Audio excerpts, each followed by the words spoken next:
These are such interesting times to be alive. I mean, who would have ever thought we'd be living through these kind of days? But here we are, and strength comes from above.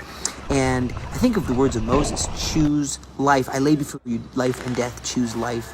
And we as the IDF, it's the defense force to defend life, to defend the citizens of Israel, to stop the wicked ones from succeeding. And you think of the Shifa Hospital, that's a place that's supposed to preserve life, help sick people, injured people.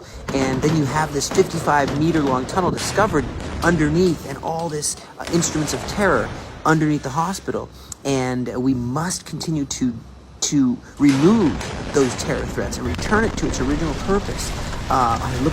It was just hostages dragged through the doors of that hospital. It's terrifying to watch hostages held there.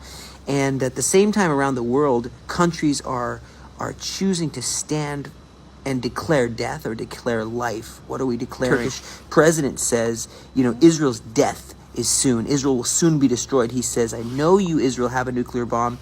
And he says, we know this, your end is near. And at the same time, Yemen and the Houthi rebels, and they've seized a ship. What are we, back to the age of pirates, where a ship, just because it was owned by an Israeli, partly owned, it's seized?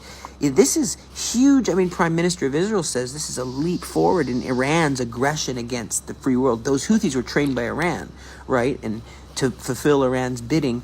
And he says if ships are no longer able to sail unimpeded in international waters, what does that mean for terrorism? Terrorism must be stopped.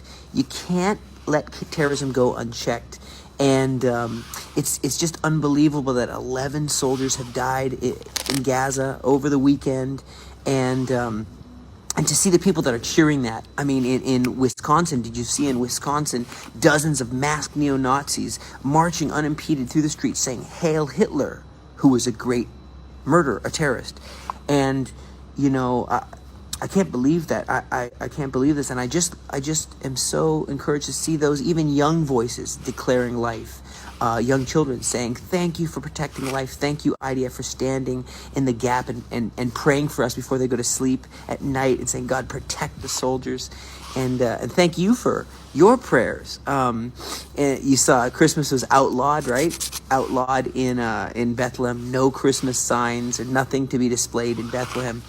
And but as I attended a funeral today, I'm really thinking about life and death and meaning and purpose. And while it's a saying I always say is, while we have breath in our lungs, we still have a chance to serve God. We still have a chance to fulfill our full purpose, our full destiny, everything we're created to do. Don't you want to do that? And even help those in need. Thank you for helping us help those in need, those who have fled, with food, clothing, a place to stay, some warm clothes in this time, from our from our clothing distribution. There's also furniture distribution and everything, even tactical gear for the heroes on the front lines. Thank you for that. But, just going back to preserving the lives of those who are alive. At the funeral today, I was reading Jeremiah 31, and Rachel's mourning it's an analogy in the Bible. Rachel mourning for her children that are gone. And if you go down to verse 16 and 17, thus says the Lord, refrain from weeping and your eyes from tears. It says, there is reward for your work, says the Lord, and they will come again from the land of enemy.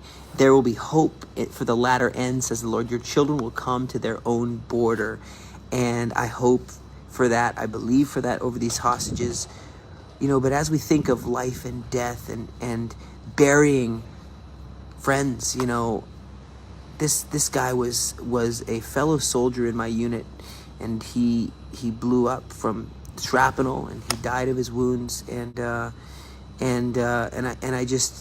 I look at this testimony of an Israeli who was in October 7th attack and what he says. And so I just want to stand for life together. אני פשוט ראיתי על כל טנדר 5-6 מחבלים מורידים לעברנו את הנשק, ואני תוך כדי נסיעה מוריד לאשתי את הראש ולוחץ על הגז, וגם עכשיו הרגל שלי רועדת, ואני לוחץ על הגז עד הסוף ופשוט צועק עם ראש למטה, ואני לא רואה לאן אני נוסע, וצועק שמע ישראל חזק, ככה.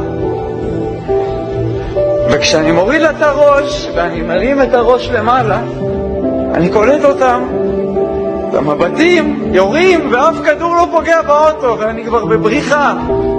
פשוט עזבתי אותה, נכנסתי לשירותים וכופפתי את הראש ובכיתי ואמרתי לאבא, אבא, מה אתה רוצה ממני? מה אתה רוצה ממני?